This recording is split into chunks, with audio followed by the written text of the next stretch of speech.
सरकार कोई ठोस उपराले करे। Thank you. ऑनरेबल मेंबर से असाउद्दीन ओवैसी। सर बहुत बहुत शुक्रिया मोहतरम कि आपने बोलने का मौका दिया। मैं मोदी सरकार से जानना चाहता हूं कि देश की माएँ आपसे सवाल कर रही हैं कि आपने उनके मासूम बच्चों को दूध और अंडे से क्यों महरूम करके रख दिया।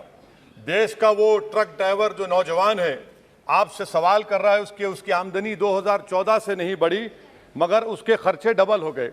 देश का वो प्लम्बर मोदी सरकार से सवाल कर रहा है कि वो 2 साल से बेरोजगार है, कोविड-19 से कर्जों में डूब चुका और एक गैस का सिलेंडर भी खरीद नहीं सकता।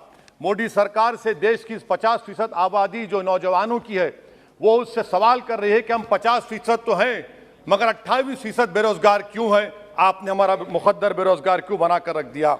वो आज देश के आंगनवाड़ी वर्कर मोदी सरकार से सवाल कर रही हैं कि हम 4,500 रुपये महाना में कैसे जिंदगी गुजारेंगे और साथ ही साथ हमको कहा जाता है कि हम फ्रंटलाइन वर्कर बनकर रहें। देश की माएँ आपसे सवाल कर रही है मोदी सरकार से कि उज्ज्वला योजना के सिलेंडर जो 2015 में कीमतें थी वो डबल हो गई, आज वो कीमतों को सिलेंडर को रिफिल नहीं करा सक रही हैं। सर वो आज गरीब घरों की महिलाएं देश के प्रधानमंत्री से सवाल कर रही हैं कि जो कॉस्ट ऑफ बेसिक ग्रोसरीज था वो 68% इजाफा क्यों हो गया, मोदी सरकार को उसकी खबर है या नहीं।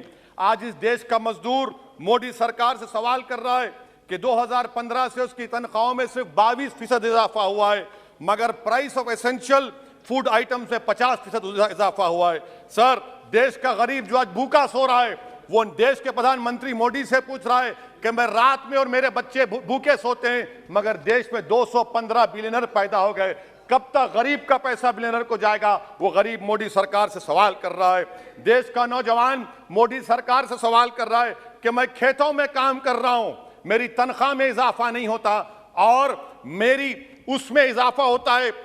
PLFS सर्वे कहता है कि 42% से आज 45.6% नौजवान खेतों में काम कर रहे हैं। क्या मोदी सरकार जानती है कि नरेगा में फाइनेंशियल ईयर 22 में 8 महीने में 90 मिलियन लोग काम कर रहे हैं। क्या यह इकोनॉमी अच्छी है या इकोनॉमी की बर्बादी को बताता है?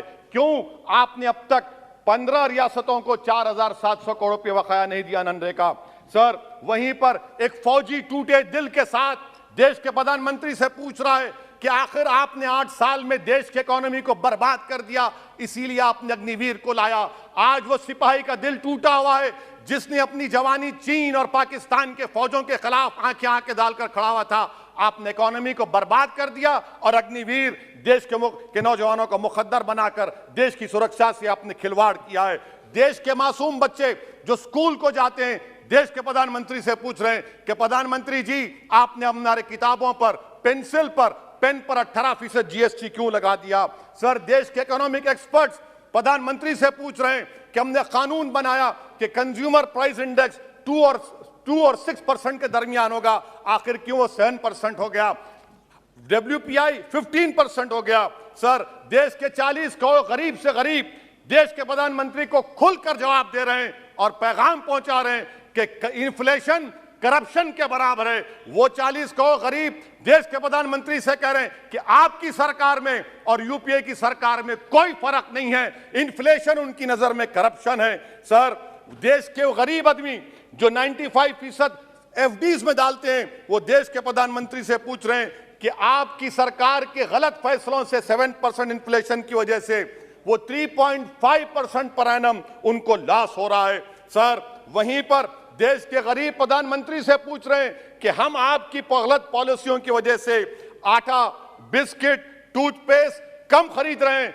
देश के वो लोग जो कर्जों पर घर और गाड़ी लिए थे उनके 1% लोन इजाफा हो गया क्योंकि आपकी तरफ से गलत पॉलिसियों की वजह से RBI ने 0.9% बढ़ाया तो बैंक्स ने 1% बढ़ा दिया। इस देश का किसान मोदी सरकार से पूछ रहा है कि 31 पैसे के लिए मुझे state bank of India NOC नहीं देता है, मगर आपकी सरकार ने ऐसे बड़े बड़े डिफॉल्टरों को 1,45,240 करोड़ रुपए आपने राइट ऑफ कर दिए बैड लोन के लिए। देश का गरीब सर आई एम कंक्लूडिंग, देश का गरीब देश के प्रधानमंत्री से पूछ रहा है कि आखिर वो कौन सा बड़ा सरमायादार है जिसका नाम ए से शुरू होता है। 14,000 करोड़ दिया जाता है, 12,000 करोड़ दिया जाता है, एनपीए होता है। ये कब तक ये स्कैम होगा? देश को आप बेवकूफ बनाते रहेंगे। Sir, FD rates 0.1% risen, but banks is making 0.8, 0.8%. What is this? And in conclusion, sir, मैं खत्म करने से पहले याद दिलाना चाहता हूं कि हमारे फाइनेंस मिनिस्टर ने किसी एक बजट स्पीच में एक शेर पढ़ा था, यकीन हो तो कोई रास्ता निकलता है, हवा की ओट भी लेकर चिराग जलता है। मैं कहना चाहूंगा कि फाइनेंस मिनिस्टर साहिबा, आपने गरीबों के चिराग को गुल कर दिया, आपने दौलतमंदों की हवा में इजाफा कर दिया, आपने गरीबों के रास्ते पूरे बंद कर दिए। और शायर ने सही कहा था देश के प्रधानमंत्री के बारे में कि जो कहता था तारे तोड़कर लाऊंगा, जो कहता था तारे तोड़कर लाऊंगा, उसने आसमान ही गिरा दिया मुझ पर। सर, ये इनकी पॉलिसी है। सर, कंक्लूड कर रहा हूं, ये इनकी पॉलिसी। सर, खत्म करें। ये मोदी सरकार की पॉलिसी है। देख लीजिए सर, सिर्फ 50 एमपी बैठे, इनको प्राइस राइज से मतलब नहीं है, मगर देश की जनता का आक्रोश समझिए, गुस्सा समझिए। आपको समझना पड़ेगा, आज गरीब मायूस है सरकार से। Thank you sir. Honorable member Shri